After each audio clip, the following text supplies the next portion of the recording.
recognize the gentlelady from Minnesota. Thank you very much. That was an incredibly dramatic reading of all of the cuts that are 30 days. Mrs. Bice was pointing that out. This is 30 days. Last week, we sat here, we listened to the ranking member talk about the shutdown, the shutdown, the shutdown. We've come forward with a CR, which I think is reasonable. We will then have our 30 days to work on our appropriations bills, look at the programs that you're talking about, do our job, work on that. The Democrats use CRs all the time. I remember when I was first here, we were passing CRs. So this is not. Will the gentlelady yield?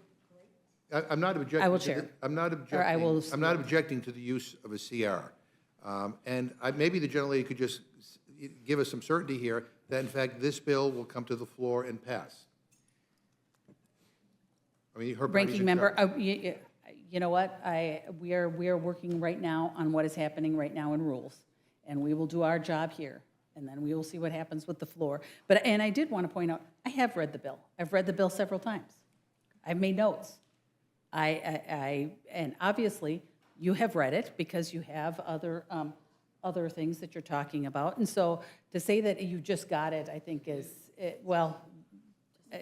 the ranking member has had the opportunity to read it because she's been talking about what's in the bill. Well, but I received, we received the bill, the staff received the bill, it was posted yesterday, and that's it, and so forth. And we worked very, very hard to read through it in order to be cogent and factual about what is in the bill. Well, then we should remember that this is 30-day CR.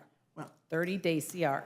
And all of the drama surrounding the cuts, I mean, both of you read many of them that obviously are of concern to people, but we need to remember what we're trying to do is get us to a point where we can work on those 12 appropriations bills, we can have those discussions, we can do that, and I appreciate the fact that there is border security, that HR, is it one or two?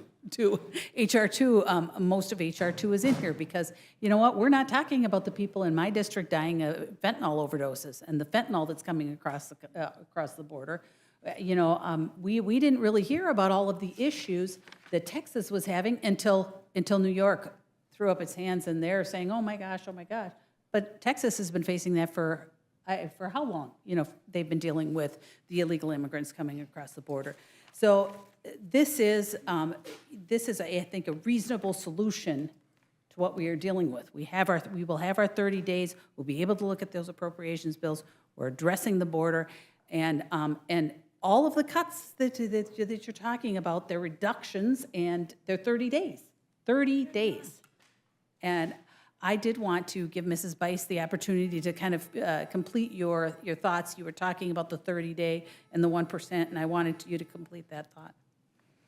Thank you. I would just maybe follow up with it's a 31-day. 31. I'm sorry, 31. And a 1 month. I stand corrected. A 1 month CR with the idea that yes, we do want to work on trying to put together those appropriations bills, many of which have already passed out of our committee and are, poised to make the floor to be passed through. I would also just say, we keep talking about the draconian cuts, or we've heard about these cuts. Many of these agencies, this is the same funding they had in 2019, or very similar to it. These are not draconian cuts. And I think the American people have had enough in that we have seen or will see $2 trillion added to our national debt. The American taxpayers can't continue down this path. We have to be thoughtful and reasonable. Yes, funding for NIH and LifeHeap is something that we need to address. But I would also maybe counter that with, if our energy prices weren't so high because of the assault on this country's domestic energy production, we wouldn't see $5 a gallon gas. We wouldn't see high energy costs across the board, and maybe they wouldn't need to invest as much money in these LifeHeap programs as they're currently doing. So thank you for the opportunity to respond. I recognize that this is certainly not perfect, but we are trying to move forward with 3 major points. 1, securing the border, which this administration has failed to do. 2, protect our vets and our military by making sure that they are fully funded. And 3, stopping the unbelievable spend that we have seen over the last 2.5 years under this administration. I yield. And I would agree with Mrs. Bice. We have to stop the out-of-control spending. We have to. And this will give us the opportunity to go into those committees and take a look at where we can do that, because we can't afford it. And the American people don't want us to continue the out-of-control spending and the debt. Would the gentleman yield? Would the gentlelady yield? Yes, I will just yield. say that 31 days.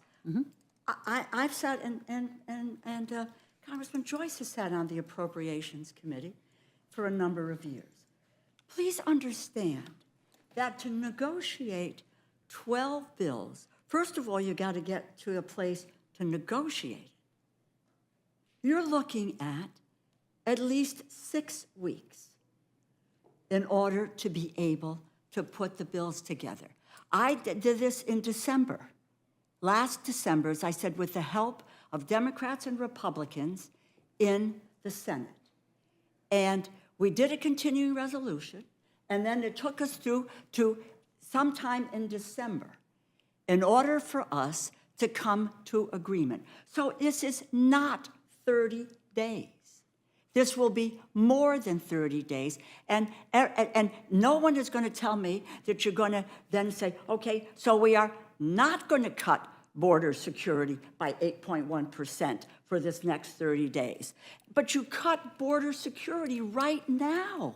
And it's an issue that you care deeply about. You can't walk away from that. And it is not, in fact, a 1% cut. There is no program that takes a 1% cut. The bill itself, in the language of the bill, page 6, line 11, I've got it right here, ma'am. that it is 8.1% in a cut. So For that 30 days. but it's not. You're not going to get, at the end of 30 days, you're not going to have 12 bills. You know it, and I know it. Ma'am, but Mrs. Bice just said that there are several that have already come out of the committee, so I'd like to yield to Mrs. Bice. Thank you. In regards to the DHS discussion, I think a reminder that the bill also includes appropriation limitation amendments for DHS that block Secretary Mayorkas from spending funding on wasteful and open border policies. The inclusion of H.R. 2 in the package will ensure that the funds are being spent exactly where they need to be, on core border security operations, not on resettlement operations that actually lack legal status. Let's invest in border security, not these superfluous other areas that are currently being funded by the administration. How do you cope with 8.1% cut to border security now? That's what you're doing. Right this Mrs. minute. Bice, I yield to Mrs. Just laid Bice. it out here. No, you didn't. It includes appropriations limitations that block Mayorkas from spending funding on things that we consider to be open border policies and wasteful spending. It's difficult to argue that you wouldn't be able to find those savings for 1 month. And I recognize that you have been on appropriations much longer than I have, and you understand that this process is not a quick one. But this is a starting point. This is a discussion point for us to move forward. And right now, we lack a secure border. If you poll have no Americans right consensus now, around this bill. if you poll Americans right You now, don't know that. Yes, you do. You have 17 Republicans who have said no. Well, I and Mr. Chair, believe the time was reclaim my mine. time. But you know what? It's not to the floor yet. We don't know. I'm sure that there are people having discussions. They're always having discussions. So whatever, if you believe everything you read in the press, then you can believe everything you read in the press. I mean, that's, I guess Mr. Joyce, I yield to Mr. Joyce. Well, just for the purpose of discussion here, 10 of the 12 appropriation bills have made it through full committee, Oh, thank you. waiting action on the floor. Who have not gotten to full committee at all, Labor, So- HHS, and Commerce, Justice, I Finance. guess,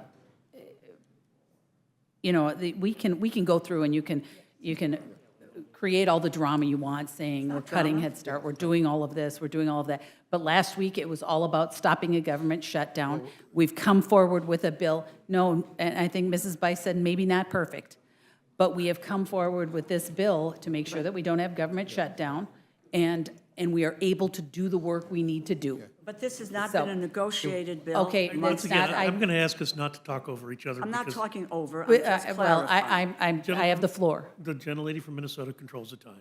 And I do think that we need to make sure that we are going forward. And Mrs. Bice and Mr. Joyce laid out a reasonable solution to what we need to do to keep going and to finish our work with the 12 appropriations bills. And as you pointed out, 10 of them are already out of committee. And so we will continue forward.